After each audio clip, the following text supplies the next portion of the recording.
కరోతి వాచాలం పంగుం లంఘయతి గిరిం యత్కృపాతమహం వందే పరమానంద సాగరం. ఓం సహనావతు సహనౌ భునక్తు సహ వీర్యం కరవావహై తేజస్వినావతీతమస్తు మా విద్విషావహై.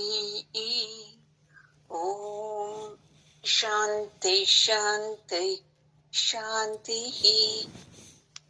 గురువు గారి పాదాలకు, జగద్గురు కృష్ణుని పాదాలకు నమస్కారం చేద్దామండి. ఈరోజు 28వ శ్లోకము. అర్జున ఉవాచ దృష్ట్వేమం స్వజనం కృష్ణ యుయుత్సుం సముపస్థితం సీదంతి మమ గాత్రాణి ముఖంచ పరిశుష్యతి. ఎప్పుడైతే రథం వెళ్లి 2 సైన్యాల నడుమ నిలుపుతాడో పరమాత్ముడు, అప్పుడు అర్జునుడు ఆశ్చర్యంగా 2 సైన్యాల్ని చూస్తాడు. తన పక్క సైన్యము, అటుపక్క ఇటుపక్క ఉండే 2 సైన్యాల్ని చూస్తాడు.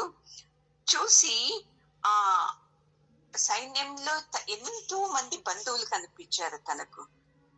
వాళ్ళని చూసిన వెంటనే చాలా దుఃఖం కలుగుతుంది.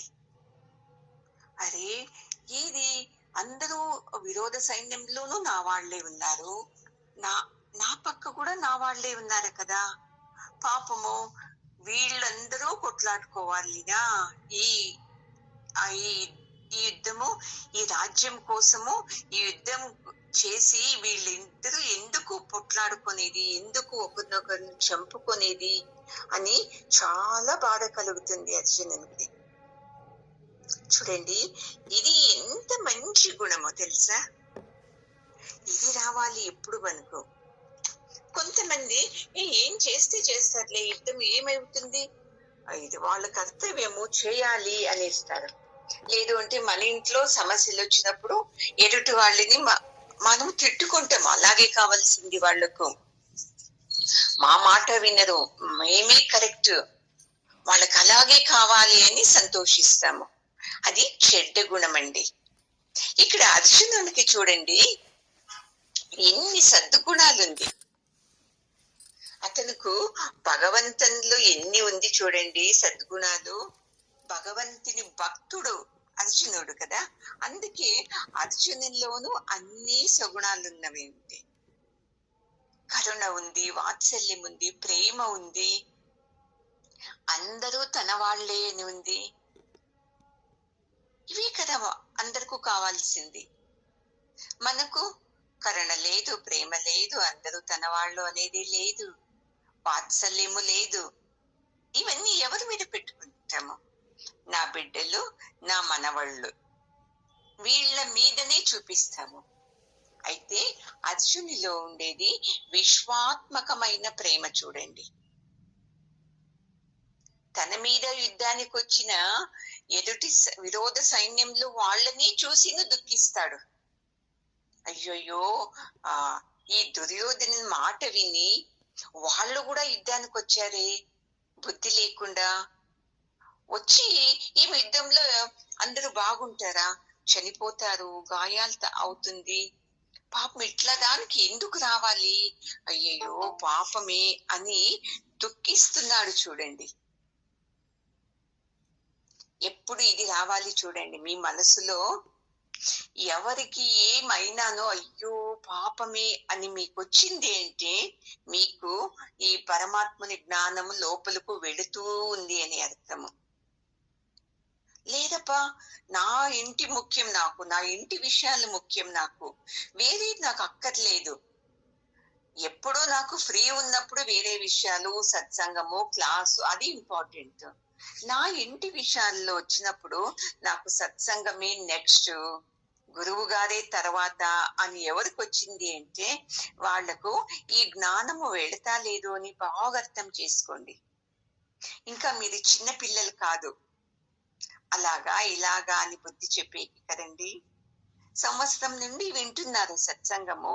సంవత్సరం విన్న తర్వాత కూడాను నా సంసారమే ముఖ్యము, నా ఇంట్లో పిల్లలే ముఖ్యము, ఫ్రీ ఉన్నప్పుడు నేను సత్సంగానికి అటెండ్ అవుతాను అంటే మీరు సత్సంగానికి రానక్కర్లేదండి. రికార్డు వినుకొని మీరు ఉండిపోవచ్చు. అయితే అర్జునుడు భగవంతుని భక్తుడు చూడండి, అందుకే అతనిలో ఈ అనుకంపము ఉండేది. ఇలా వచ్చింది అనుకోండి, మనము భగవంతుని దగ్గరగా వెళుతున్నాము అనే అర్థము. ఎవరిని చూసినా మనసులో కారుణ్యం రావాలి, ప్రేమ కలగాలి, అయ్యో పాపమే అని. అప్పుడైతే మన మనసు సాత్వికంలో వస్తూ ఉంది అనే అర్థము. ఎంత సత్సంగం విన్నా నా కుటుంబం బాగుంటే చాలు అంటాము. వేరే ఎవరికి వచ్చినా అయితే వాళ్ళ కర్మ అనుభవించాలండి అనేస్తాము. అదే సమస్య మనకు వచ్చినప్పుడు అలాగ అనుకుంటామా? నా కర్మ నేను అనుభవించాలి అని అనుకోము. అహంకారం మనకు. నా నుండి మీకు ఇవన్నీ వస్తుంది, నా నుండి మీకు ఇవన్నీ ఉంది. ఎప్పుడైతే నా నుండి మీకంతా మంచిదవుతుంది, నేను ఉండేదానికి మీరు ఇవన్నీ చూస్తున్నారు, నేను ఉండేదానికి మీకు ఈ దేవస్థానంలో దర్శనం నా నుండి కలుగుతుంది అని అహంకారం మీలో వచ్చిందనుకోండి, మీరు అదో పాతాళానికి వెళతారు చూడండి. లేదు, నేను చూస్తున్నాను, తీర్థయాత్రలకు వెళుతున్నాను, నా జతలు వేరే వాళ్ళు రానిలేండి, నా నా జతలు వాళ్ళు దర్శనం చేసుకొని, ఇది చూడండి విశాలమైన గుణము. నేనున్నందుకు నీకు ఈ దర్శనమైంది, నేనున్నందుకు నీకు ఇది పుణ్యం లభిస్తుంది అన్నారంటే మీ ఎంత పాపిష్టులే లేదు చూడండి. అందుకే ఇక్కడ అర్జునుడు భగవంతుని భక్తుడు అయినందుకే తన సైన్యంలో వాళ్ళని చూసి దుఃఖిస్తున్నాడు, తన శత్రువుల సైన్యంలో ఉన్న వాళ్ళని చూసి దుఃఖిస్తున్నాడు. అంత విశాలమైన ప్రేమ, అనుకంపము ఇతనికి. మనకు అంతే అండి, ఈ విశాలమైన అనుకంపం మనకు రావాలి. ఎప్పుడైతే ఈ విశాలమైన అనుకంపం వచ్చిందనుకోండి, మనము భగవంతుని లక్షణంలో ఒకటి మనకు వచ్చింది అని అర్థము. అందుకే అతను భక్తుడైనందుకే భయపడుతూ ఉన్నాడు, అయ్యయ్యో అనవసరంగా నేను యుద్ధం చేస్తున్నానేమో అని. చూడండి ఎలా ఉంది ఇతని యోచన. అరే, వాళ్ళే మాకు రాజ్యం ఇవ్వకుండా నా మీద యుద్ధానికి వచ్చారు అనేది మర్చిపోయేశాడు. ఆ బంధువుల్ని వాళ్ళందరినీ చూసిన వెంటనే మర్చిపోయేసి ఒళ్ళంతా వణకటం శురువయింది. మళ్ళీ ఒళ్ళంతా సెకసెక అవుతుంది. మనకంతే కదా, ఏదన్నా అయినప్పుడు సడన్ గా నోరంతా ఎండిపోతుంది, ఒళ్ళంతా వణుకుతుంది, కళ్ళల్లో నీళ్లు వస్తుంది, మళ్ళీ ఏది యోచించేకి శక్తి కలగదు. అలాంటి స్థితి ఈ అర్జునునికి వచ్చింది చూడండి. ఎందుకంటే ఇతను పరిశుద్ధమైన భక్తుడు, పరమాత్మునిలో అంత ప్రేమ పరమాత్ముని మీద. అందుకే ఇతనికి ఈ లక్షణాలు కలిగిన వెంటనే అతను కళ్ళు మూసుకొని ఏడ్చేస్తాడండి. అయ్యయ్యో, నా నుండి ఈ యుద్ధం జరుగుతుంది, నా వాళ్ళు చనిపోతున్నారు, ఎదుటి సైన్యం వాళ్ళును చనిపోతున్నారు, ఇది తప్పు కదా అని దుఃఖిస్తూ ఉన్నాడండి. ఎప్పుడు అంతే, పరమాత్ముడు ఎలాగ తెలుసా అండి, ఎవరి మీద ప్రేమ కలుగుతుందో వాళ్ళని దగ్గర తీసుకొనిస్తాడండి. దగ్గర తీసుకొని వాళ్ళను ప్రేమగా సముదాయిస్తాడు. తప్పుని తిద్దడు. నువ్వు ఇలా చేస్తున్నావు, నువ్వు చేసేది తప్పు అని తిద్దడు కృష్ణుడు. ఇక్కడ ప్రేమగా అతన్ని అర్థం చేసుకునేలాగా వర్తిస్తాడు చూడండి. ఇది చాలా మంచి గుణం చూడండి పరమాత్ముంది. కొంతమంది ఏం చేస్తారు, ఎదుటిని తిట్టి తిట్టి పెట్టేస్తారు. నీది తప్పు, నీది తప్పు, నీది తప్పు, నీది తప్పు అని. అది కాదు అని ఈ శ్లోకంలో చెప్తున్నారు చూడండి.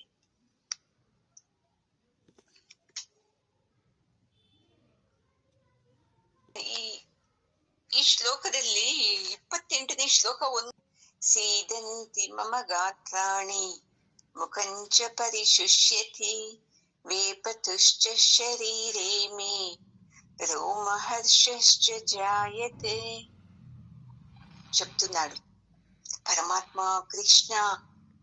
నాకు వీళ్ళందరినీ చూస్తూ ఉంటే, మా బంధువులందరినీ చూస్తూ ఉంటే నా నోరంతా ఎండిపోతా ఉంది, నా శరీరం కంపిస్తుంది, మళ్ళీ నా వెంట్రుకలంతా ఇలా నిక్కపరుచుకుంటూ ఉంది కదా. నాకు ఈ యుద్ధం వద్దు, దయచేసి ఏమనుకోవద్దు నువ్వు, నాకు ఈ యుద్ధము వద్దు, ఈ రాజ్యము వద్దు. ఇవి ఉంటేనే కదా మనకు ఇవన్నీ సమస్యలు. చూడండి ఇతను ఎంత న్యాయంగా చెప్తున్నాడు. దుర్యోధనునికి ఏమి వీళ్ళ ఆస్తి లపటాయించాలి అని అతనుకు, ఇతనికి ఏముంది చూడండి, అయ్యయ్యో ఈ యుద్ధం నుండి, ఈ రాజ్యం కోసము అందరూ చనిపోతారు కదా, శత్రుపక్షంలో ఉండేవాళ్ళు మనుషులే కదా, నా సైడు ఉండేవాళ్ళు మనుషులే కదా, అయ్యయ్యో ఇలా కాకూడదు అని ఇతనుకు. అతనికి ఎలా ఉంది, అమ్మో ఎవరు చనిపోయినా పర్లేదు కానీ నేను అనుకున్నది నాకు వచ్చేస్తే చాలు అని అతనుకుంది.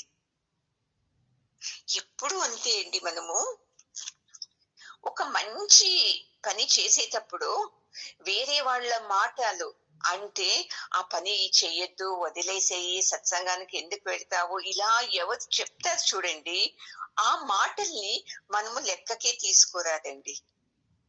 సత్యము తెలిసిన తర్వాత మనము లేదు నేను ఈ పని చేస్తాను అని ఇలా రావాలి మనకు మనసు. లేదు లేదు వీళ్ళు చెప్పారు కదా అని అలా అటువైపు వెళ్ళామనుకోండి, అది చాలా తప్పు. ఎప్పుడు చూసుకోండి బాగా, మీరు మోహంతో యోచించారంటే పనులు చేసేటప్పుడు మీరు కిందనే ఉండారని లెక్క. అరే ఇప్పుడు నాకు ముఖ్యమప్ప నా బిడ్డలు, ఇంట్లో వాళ్ళు, వేరే నాకు అక్కర్లేదు అనే ఆ మోహంతో మీరు యోచించారంటే మీరు కిందకి వెళుతున్నారు. మోహం ఉండాలి, దేని మీద ఉండాలి, ఇది సత్సంగం వారానికి ఒక్కటి నాకు క్లాస్ దొరికేది, ఈ రోజు ఏం చెప్పాడు పరమాత్ముడు, ఆ మోహం మనలో రావాలి. పరమాత్మ మీద మోహం వచ్చేప్పుడే మనము ముందుకు వెళుతూ ఉన్నాము అని తెలుసుకోవాలండి. అందుకే ఇక్కడ పరమాత్ముడు మంచి టీచర్ అని చెప్తున్నారండి. అతనుకు ఏ శిష్యునికి ఎలా చెబితే అర్థమవుతుందో అలాగే చెప్పి వాళ్ళలో పరివర్తన తెస్తున్నాడండి. ఆ పరివర్తన మనకు కరిబసప్ప గురూజీ గారు చెప్తున్నారు, మనము పరివర్తన అవుతా లేదు అంతే. ఆ దుర్యోధనలాగా నాకెందుకు, నేను బాగుంటే చాలు, నా కుటుంబం బాగుంటే చాలు, ఏదో టైం పాస్ వీళ్ళ జతలో సత్సంగానికి వెళుతూ ఊర్లన్నీ చూడొచ్చు, ఇదో ప్లస్ పాయింట్, లేదు నా ఇంట్లో విషయాలు ఎన్ని చెప్పినా వీళ్ళందరూ వింటారు కదా, అది ఒక ప్లస్ పాయింట్, ఎవరికి చెప్పరు, ఇలా మనం వస్తున్నాము. ఇది తప్పు అని తెలుసుకోవాలండి. అందుకే మళ్ళీ మీరు అనుకోవచ్చు, అలాగైతే అర్జునుడు వణుకుతున్నాడు, మాట తడబడుతుంది, అర్జునుని వెంట్రుకలంతా నిక్కబడుచుకుంది, అలాగైతే ఇతను ఏమి యుద్ధరంగం చూసి భయపడుతున్నాడా, ఇతను దౌర్భాగ్యుడా అని ఇలా అనుకోరాదండి. వీడు చాలా శక్తివంతుడు, 3 లోకాలకు శక్తివంతుడు. అయితే మనసులో ఈ ప్రేమ, ఆప్యాయత, మోహం ఉన్నందున ఇలా చేస్తున్నాడు. ఇది అర్థం చేసుకోవాలి. అలాంటి శూరుడు ఇలా మాట్లాడగలుగుతాడా, అది ఏమి శూరతనం కాదు అని అనుకోకూడదు. ఇతనుకు యుద్ధం అక్కర్లేదు, అందరూ బాగుండాలి అని. దుర్యోధనుకు అందరూ ఎలా చనిపోయినా పర్లేదు, నాకు ఈ భూమి కావాలి అని. అందుకే అంటాడు కృష్ణుడు, నాకు వీళ్ళందరినీ చూసి ఉత్సాహమే వెళ్ళిపోయేసింది కృష్ణ. వీళ్ళ మీద యుద్ధం చేయడానికి నాకు అవుతలేదు, నా మీద నాకేనే ఇదేదో కలుగుతుంది, నా నుండి వీళ్ళందరూ చనిపోతున్నారే అని ఎంత మంచి గుణాన్ని ఈ శ్లోకంలో చూపిస్తున్నారండి. ఇది నిజమైన దైవీ గుణం అండి. ఈ దైవీ గుణము మనము కూడా సంపాదించుకోవాలి. ఇప్పుడు ఆల్రెడీ మనం దాచిపెట్టుకున్నాం కదా ఆసురీ గుణాలన్నీ. నాది, నాకు నాకు నాకు నాకు, నేను బాగుంటే చాలు, వేరే వాళ్ళు అక్కర్లేదు అని. చూడండి ఎంత సత్సంగం వింటాము. ఎక్కడైనా టూర్కి వెళ్తాం కదా, అప్పుడు ఎట్లా ఉంటారు, అయ్యో ఫస్ట్ నాకు దొరికితే చాలు అని పోయి మొదట కూర్చొనేసేది, ఫస్ట్ నాకు దొరికితే చాలు అనేది మొదట తినేసేది. అదే మన జతలో గురువు గారు ఉంటారు, వాళ్ళని చూసుకోవాలి కదా, తర్వాత నాకు అని ఎప్పుడన్నా వస్తుందా మనకు? లేదు లేదు, ఎక్కడ వెళ్ళినా ఫస్ట్ నేను నా అనుకూలం చూసుకొనేస్తాం. ఇంత సత్సంగం విన్నాను ఇలా ఉంటే ఇంకా వేరే వాళ్ళు అలా ప్రవర్తించడానిలో అర్థం లేదు కదండి. వాళ్ళని మనము ఆ ఏం చేసేది, వాళ్ళని ఏమి అనుకోకూడదు, అయ్యో వాళ్ళకు ఈ జ్ఞానం లేదు అందుకు అలా మాట్లాడుతున్నారు అనుకోవాలి. ఇంత సత్సంగం జ్ఞానం ఉన్న నేనే ఇంత స్వార్థంగా వ్యవహరిస్తాను, మొదట నేను బాగుంటే చాలు, తర్వాత గురువు గారికి చూద్దాము అని వస్తుంది, తర్వాత వేరే వాళ్ళని చూద్దామని వస్తుంది కదా.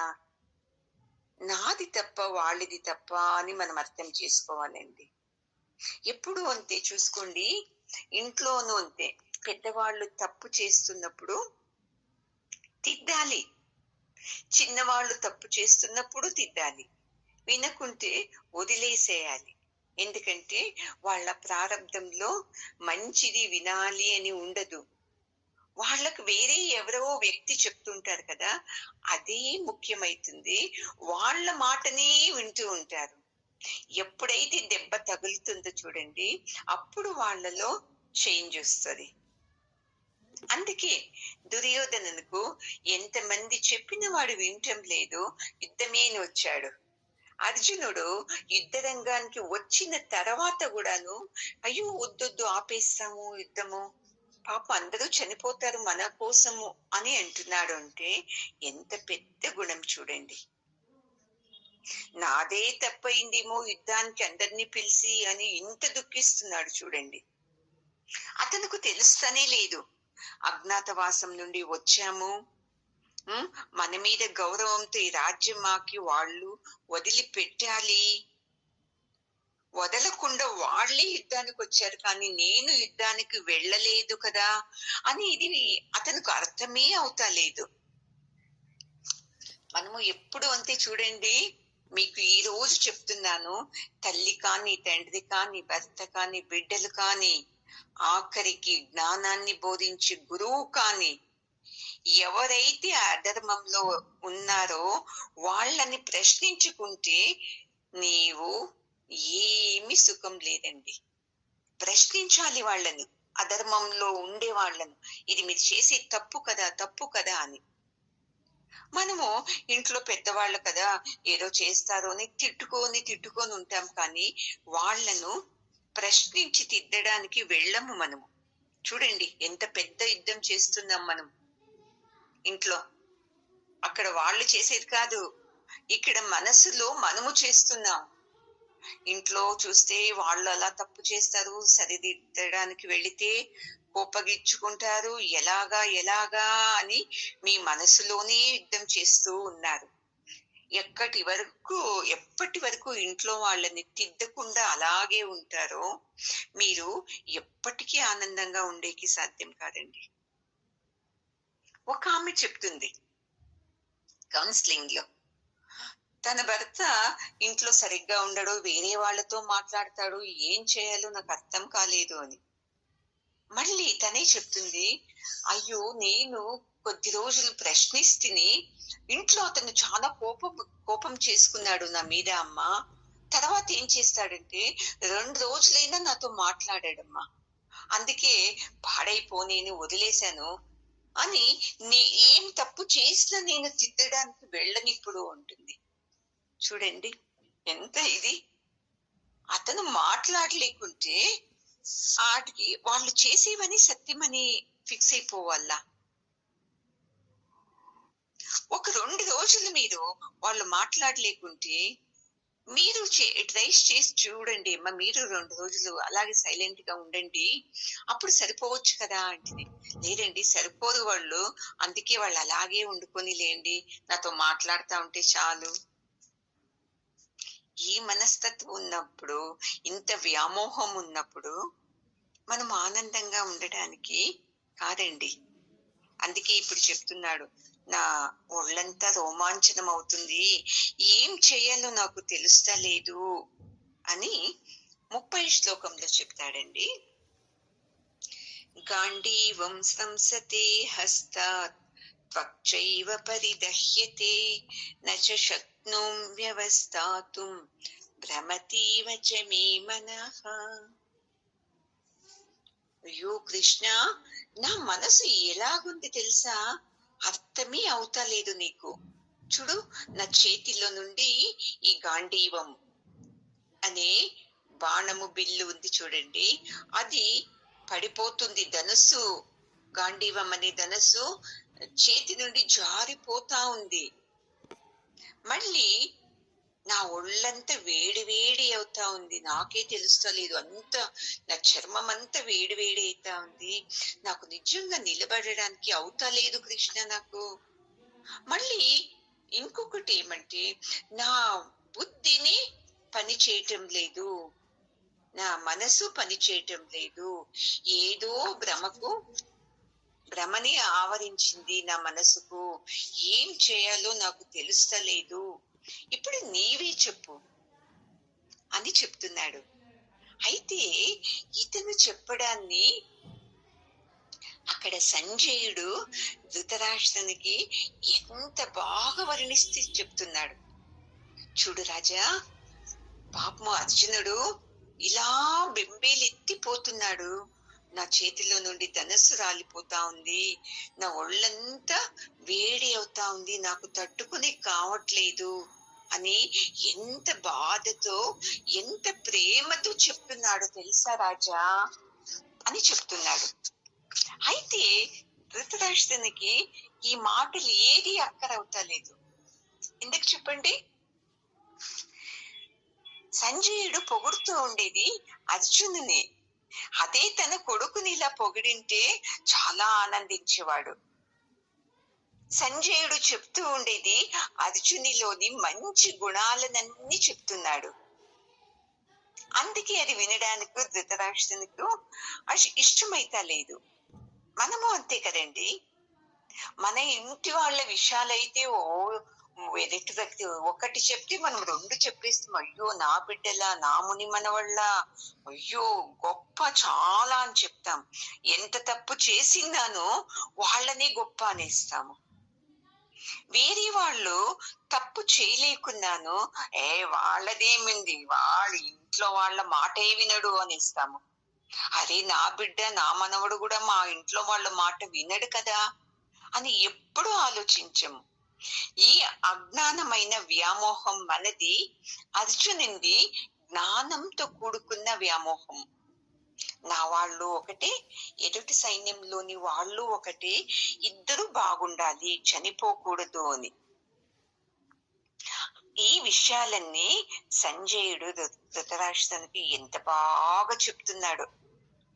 అయితే అతను సంతోషిస్తా లేదు, అయ్యయ్యో అర్జునుని ఇంత బాగా పొగుడుతున్నాడే అని చెప్పి.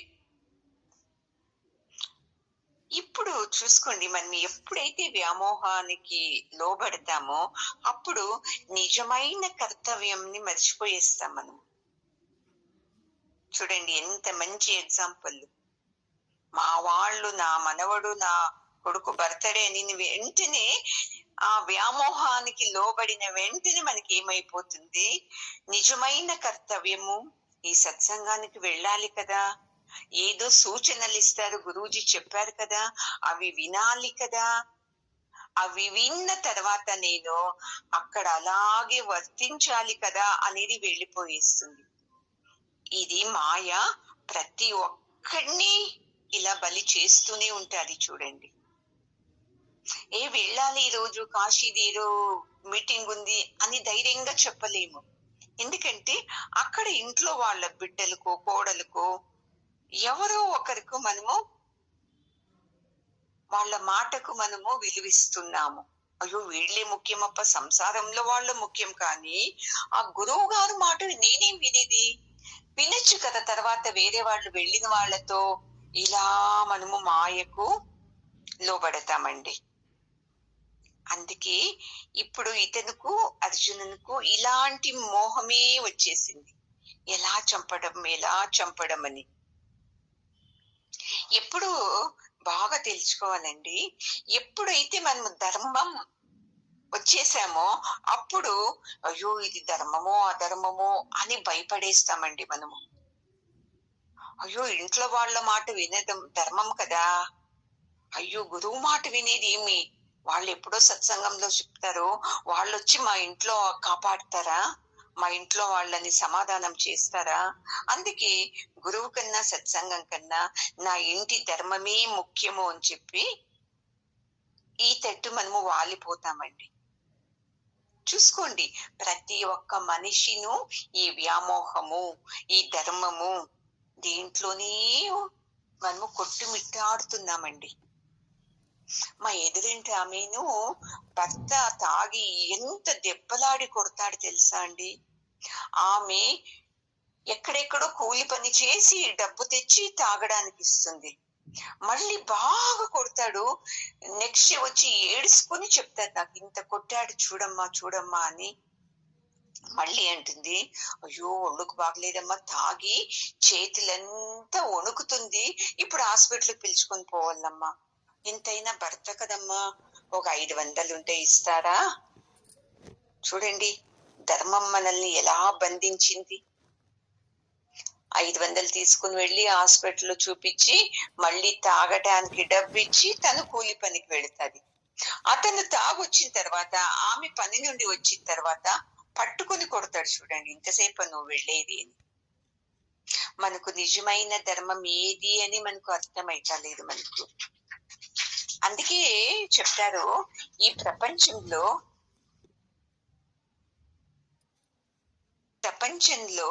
అందరినీ చాలా భయపెడుతూ ఉండేది ఈ ధర్మమే అండి. దేవుడు, ధర్మము, ఇవి రెండు మనల్ని చాలా భయపెట్టిస్తుంది. ఎప్పుడైతే ఈ సత్సంగానికి వస్తామో నాకు మాత్రము నా గురువు ఈ దేవుడన్నా ఈ ధర్మం అన్నా ఈ రెండు భూతాలని నా నుండి లాగి దూరం పంపించేశారండి. ఈ సత్సంగం జ్ఞానం నుండి. లేదు అంటే దేవుడంటే ఎంత భయం ఉండింది, ధర్మం అంటే ఎంత భయం ఉండింది, అయ్యో ఇలాగే చేయాలి ఇలాగే ఉండాలి అని. అందుకే అర్జునుడు మాతృదేవోభవ, పితృదేవోభవ, ఆచార్య దేవోభవ అని బాగా విన్నాడు అప్పుడు గురువు దగ్గర. ఇప్పుడు అదే గురువు తన మీద యుద్ధానికి వచ్చినప్పుడు ఏం నిర్ణయం చేయాలో తనకు తెలుస్తనే లేదు పాపము. అరే విద్య చెప్పించిన గురువు మీద నేను ఫైట్ చేయొచ్చా? ఈ ధర్మం వచ్చేసింది చూడండి. అతనికి తెలుస్తానే లేదు. అధర్మం పక్క నిలబడ్డాడు కదా మా గురువు, వాడు గురువా అని వస్తానే లేదు చూడండి మనకు. న్యాయం పక్క నిలబడాలి కదా నిజమైన గురువు అని లేనే లేదు అతనుకు. పోనీ మా తాతగారు ఎంత భీష్మ మహాచార్యులు పెద్దవాళ్ళు, వాళ్లకు నేను మనవణ్ణి అవుతాను, కౌరవులు మనవాళ్ళే అవుతారు కదా, పాండవులు మేము ఇంత కష్టపడుతున్నాము వాళ్లకు బుద్ధి చెప్పచ్చు కదా అనే జ్ఞానమే లేకుండా వెళ్ళింది చూడండి. మా తాత ఎలా పెద్దవాడవుతాడు? అధర్మం పక్క నిలబడి వాళ్ళ పక్క యుద్ధం చేస్తున్నాడు కదా అని ఇతనికి వస్తనే లేదు. ఒకటి మన మనసులో. ఇంతమందిని చంపాలి, మా గురువుని చంపాలి, మా తాతని చంపాలి కదా అని. అయితే కృష్ణుడు ఇది కాదు ధర్మము, ఎవరు అధర్మంలో ఉంటే వాళ్ళ మీద మనం యుద్ధం చేయటం అది ధర్మము అని చెప్తున్నాడు. అయితే అది వెళుతూ లేదు. అతను భయంతో వణుకుతున్నాడు. అయితే ఈ భయము కలగాల్సింది దుర్యోధనకి కలగాలి కదండి. మేము అధర్మంలో ఉండాము, పాపం ధర్మవంతులైన పాండవుల మీద యుద్ధానికి వెళుతున్నాము, మాది తప్పు కదా అని దుర్యోధనని కానీ ధృతరాష్ట్రని కానీ వాళ్ళకు అనిపిస్తానే లేదు చూడండి. ఎందుకంటే వ్యామోహం బుద్ధి. ఇలాంటి వ్యామోహమే మనల్ని బంధించి ఇంట్లో వాళ్ళు ఎంత తప్పు చేసినా వాళ్ళ పరంగానే వహించుకొని మాట్లాడతాం, తిడతాము మనం కోపం వచ్చినప్పుడు. అయితే వేరే వాళ్ళ దగ్గర లేదండి, మా ఆయన చాలా మంచోడు, మా ఆవిడ చాలా మంచిది, మా అత్త మంచిది, నా కోడలు మంచిది అని వేరే వాళ్ళ ముందు మనము పైకి తీస్తున్నాం మన వాళ్ళని. మనము అధర్మంలో ఉండాము, బాగా తెలుసుకోండి. ఇంట్లో వాళ్ళ తప్పులంతా కప్పిస్తున్నాము. ఇంట్లో పిల్లలు తప్పులు చేస్తే దాన్ని అయ్యో అని వ్యామోహంతో దాన్ని వేరే రకంగా చెప్తున్నాము. మనం కూడా అధర్మంలోనే ఉండాము అని తెలుసుకోవాలి చూడండి. ఈ రకంగా పరమాత్ముడు అర్జునునికి ఎలాగ నేను ఈ జ్ఞానాన్ని కొద్ది కొద్దిగా నింపి పైకి తేవాలి.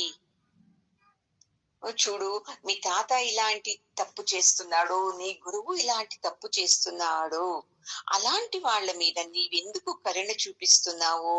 అది తప్పు. దుర్యోధనుడు ఎంత నీ సహోదరుడైతేను ఇలా అన్యాయంగా మీ రాజ్యాన్ని లాక్కున్నాడు కదా, అది తప్పు అని ఎలా వీళ్లలో నింపాలా అని యోచిస్తున్నాడు పరమాత్ముడు. ఎందుకంటే కుంతీదేవి తన బిడ్డలకంతా సద్గుణాలనే ఇచ్చి పెంచింది. ఆ సద్గుణాలని పెంచిన వాళ్ళలో ఈ గుణం నింపేకవుతుందా? అధర్మంలో ఉండే వాళ్ళ మీద మనం యుద్ధం చేస్తే తప్పు లేదు అంటే అతనికి పోతుందా లోపల? కానీ పోదు కదా.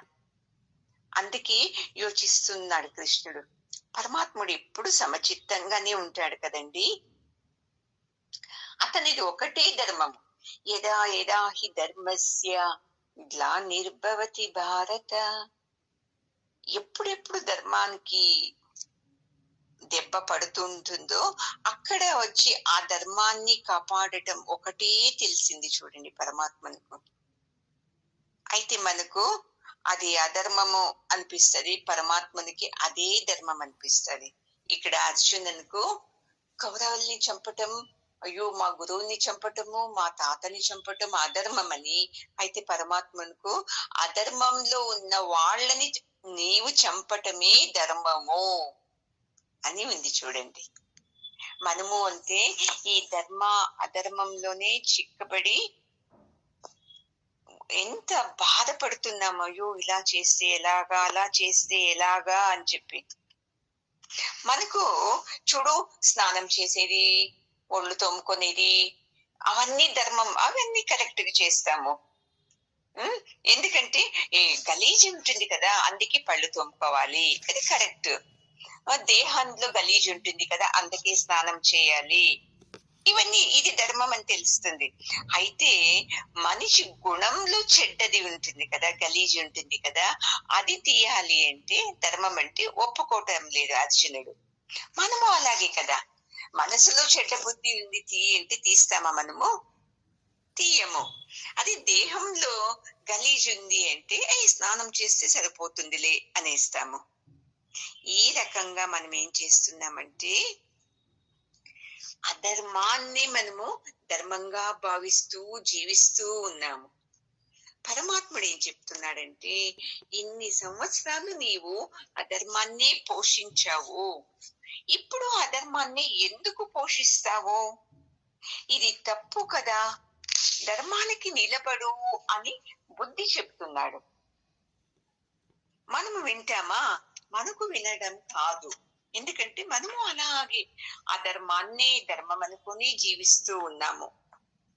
ఆ చూడండి, ఇప్పుడు ఎవరో ఒకరు ఆకలి కొని వస్తారు, మనము పూజ చేస్తూ ఉంటాము.